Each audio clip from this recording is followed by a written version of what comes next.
I spent my retirement fund helping raise their kids so they could focus on their careers. On my 70th birthday, they didn't call. When I went to their house, my son-in-law opened the door and said, "We're keeping distance. It's better for the kids not to be around toxic energy." He slammed the door. 3 weeks later, he applied for something that required my signature, and that's when I saw my chance. I'm 70 years old. I live alone in Maple Grove, Minnesota. My husband, Dave, passed away from a heart attack in 2011. After he was gone, everything I had went into helping my daughter, Kelsey, and her family. It felt like the right thing to do. They were building their lives. I had already lived mine. Kelsey married Nate in 2008. I wasn't his biggest fan, but I stayed quiet. She loved him, and that was enough. He always struck me as cold, always working, always distant, but I told myself he was just stressed. Focused. Maybe a little awkward. When they had their first baby in 2012, I was over the moon. Then came 2 more. I was there for all of it. I stayed up late when the kids had colic. I helped during flu season. I drove them to school, soccer, piano, therapy, and back. They needed help, and I gave it freely. But it wasn't just time I gave. When Nate lost his job in 2015, they were struggling. They couldn't afford daycare. Kelsey wanted to keep her job, and Nate was trying to start his own business. So I stepped in. I cashed out early from one of my retirement accounts, about $43,000, just to help them get through. It was supposed to be temporary. But it never stopped. Every time something came up, I reached into my savings. They bought a bigger house in 2019. They asked if I'd co-sign the loan with them to get a better interest rate. I was hesitant, but Kelsey begged. She said I was family. That they would never forget everything I'd done for them. So I signed. And they got the house. And I kept babysitting. I cleaned. I cooked. I showed up. I even stayed overnight when they took a no-kids trip to Nashville. I never complained. Then my 70th birthday came. March 8th. I remember waking up and smiling. I made myself coffee. I turned on the TV but didn't really watch. I waited for my phone to ring. All day. No call. No text. No knock at the door. I tried to justify it. Maybe they were busy. Maybe one of the kids was sick. I told myself 1,000 little lies because I didn't want to believe what I was already feeling. The next morning, I drove to their house. I brought a tin of snickerdoodles, the kind the kids like. I even had a card in my purse that I'd written for them. I wanted to thank them for being my reason to keep going. For giving me purpose after Dave died. I never even got to give it to them. Nate opened the door. Just him. No smile. No hi, Mom. No grandkids running up to hug me. He looked tired.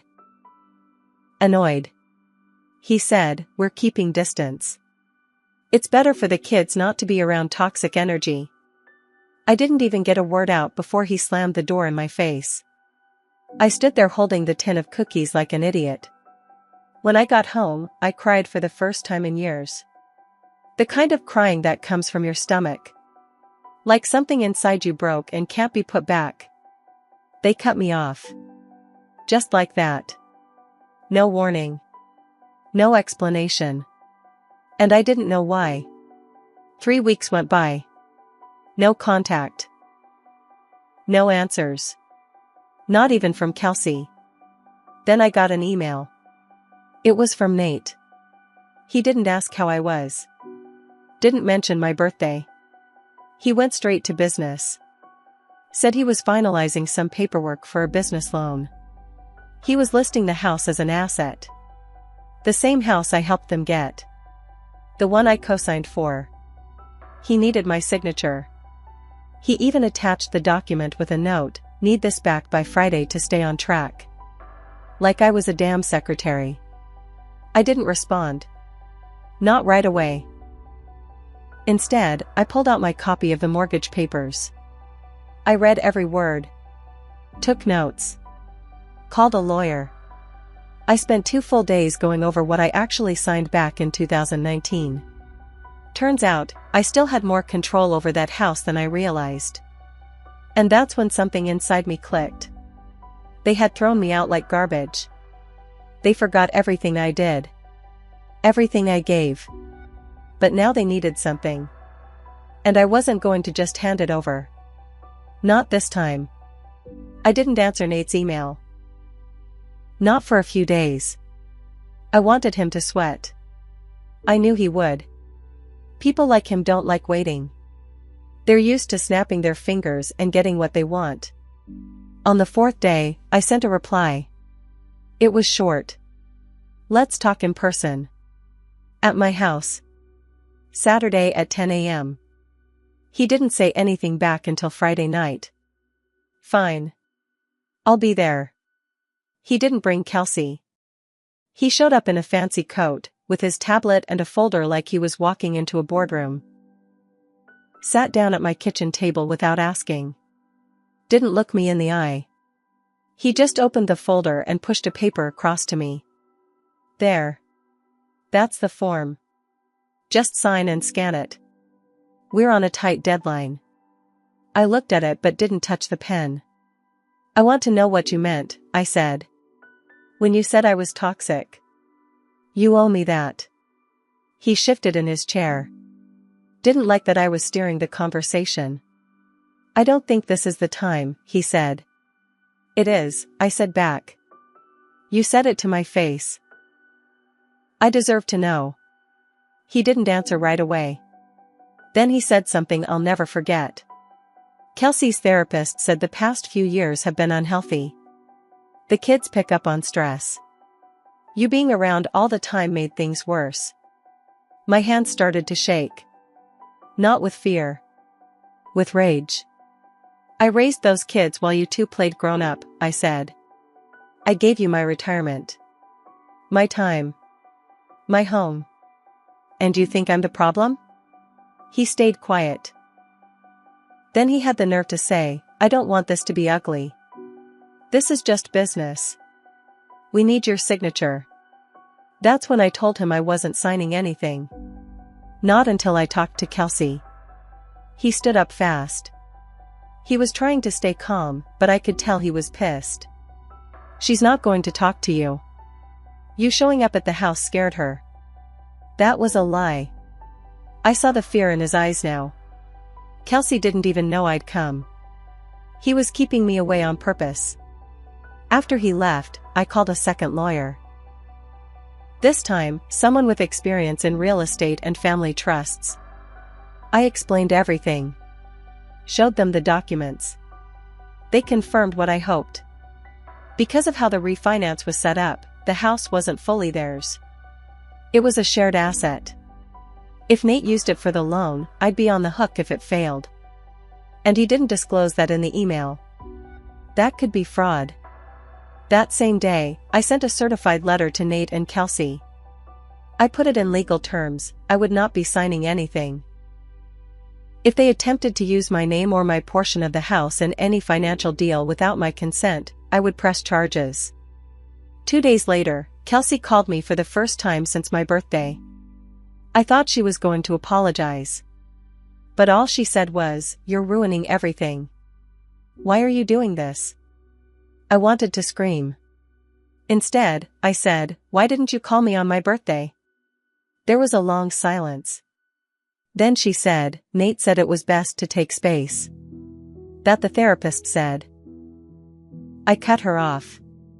Forget the therapist. What do you think? She didn't answer that. She just hung up. I didn't cry this time. I was done with that.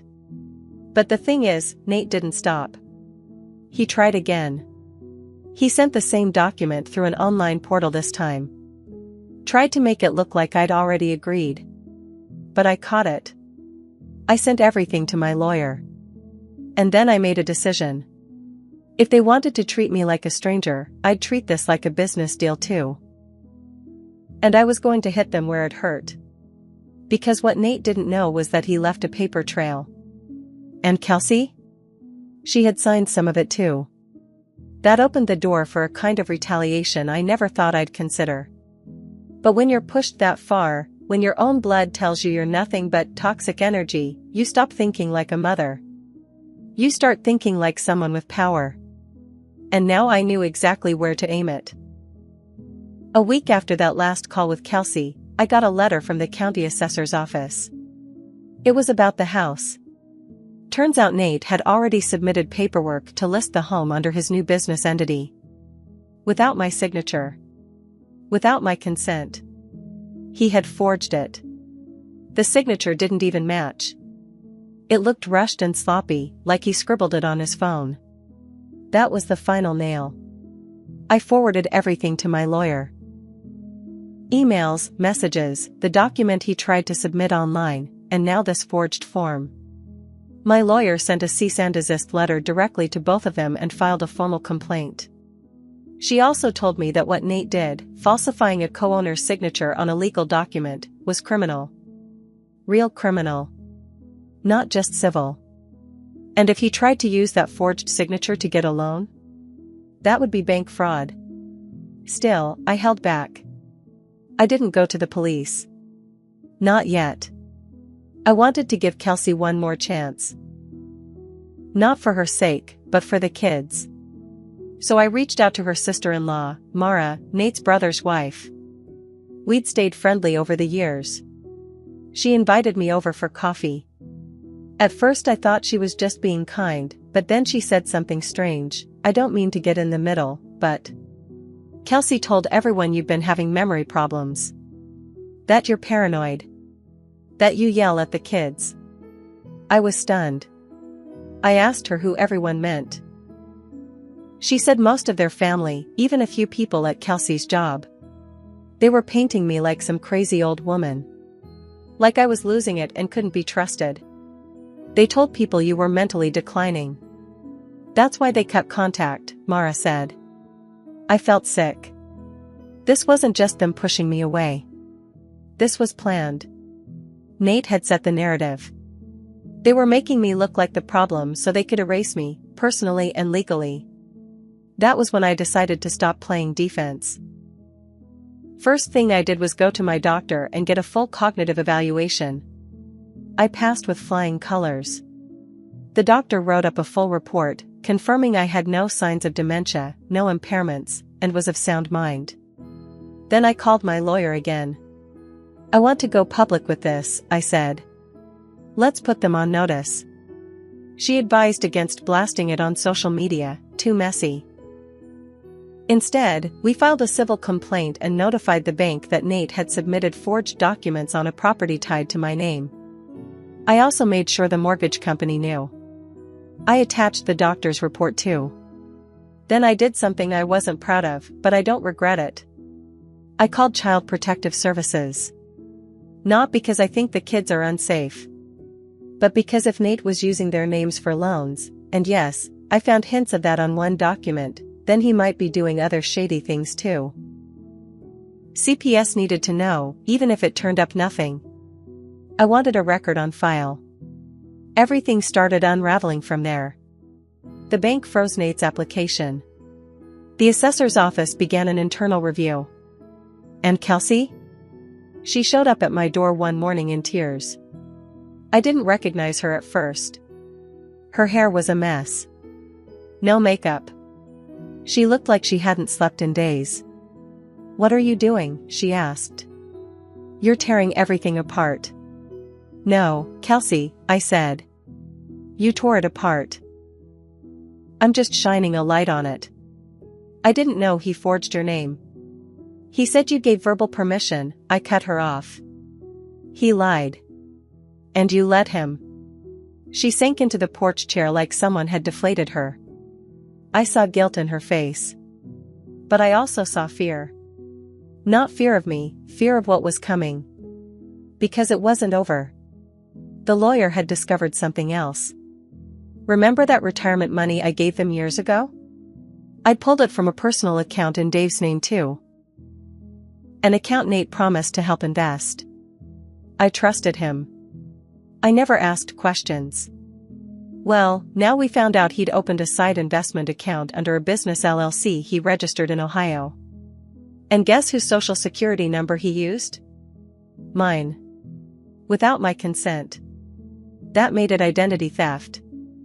I hadn't just been thrown away by my own family. I'd been stolen from. And now, the authorities were finally interested. Once my lawyer had the proof of identity theft, things moved fast. We reported everything to the state attorney general and the IRS. Nate hadn't just forged my signature, he'd used my social security number to set up a financial account without my knowledge. That was a federal crime. He thought he was smart. Thought he covered his tracks. But his arrogance got the best of him. His name was on everything. The LLC filings, the business registration, the investment paperwork. All of it tied back to him. Kelsey still tried to protect him. Even after all the lies, she made excuses. He was just trying to build a future for us. He was under pressure. I asked her one question, did he use my name without my permission? She said yes. Quietly. And that was enough for me. I pushed forward with the fraud case. The state opened an investigation. A detective called me directly. I told her everything. I gave her the paper trail. Emails. Screenshots. The bank forms. The fake signature. The misuse of my social security number. Everything. Nate was arrested 2 weeks later. Charged with bank fraud, wire fraud, and identity theft. His business loan? Cancelled. His assets? Frozen. The fancy house I helped them buy? Under review by the mortgage company, since the forged documents could void their terms. The best part? Because I was still listed as a co-owner and he violated that trust, I had the legal right to force a sale. So I did. I filed a motion to partition the property. My lawyer said it would take a few months, but the end result was clear. The house would either be sold and the proceeds split, or Kelsey would have to buy me out. She didn't have the money to buy me out. And Nate? He was out on bail, waiting for trial, scrambling to hire a lawyer of his own. Kelsey showed up one last time, holding the kids' hands. I hadn't seen them in months. They looked confused. Scared. Please don't take the house, she said. The kids need a place to live. I wanted to cry, but I didn't. You had a place, I told her. And you let him lie and cheat with it. I'm not the bad guy here. She didn't argue. She just cried. In the end, they lost the house. It sold in February. I took my share and used it to replenish what I could of my retirement. I also put some away in a trust, for the kids. Not for Kelsey. Not for Nate. Just for the kids. They'd get it when they turned 25, and only if neither parent touched it. I made sure of that. Nate took a plea deal. 3 years in federal prison, 5 years probation. He lost his business license. Couldn't work in finance again. Couldn't even open a checking account without supervision. And Kelsey? She moved into a 2-bedroom rental on the other side of town. No car. No help. No Nate. She sends a card now and then. No return address. Just "I'm sorry," Mom scribbled inside. I haven't replied. Maybe one day I will. But not yet. Because for the first time in years, I feel at peace. I sit on my porch with a cup of coffee, watching the sun go down over the old maple trees. No screaming kids. No fake apologies. No lies. They thought I was weak.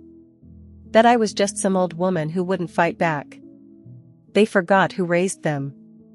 They forgot what I sacrificed. They forgot who I used to be. Now they remember.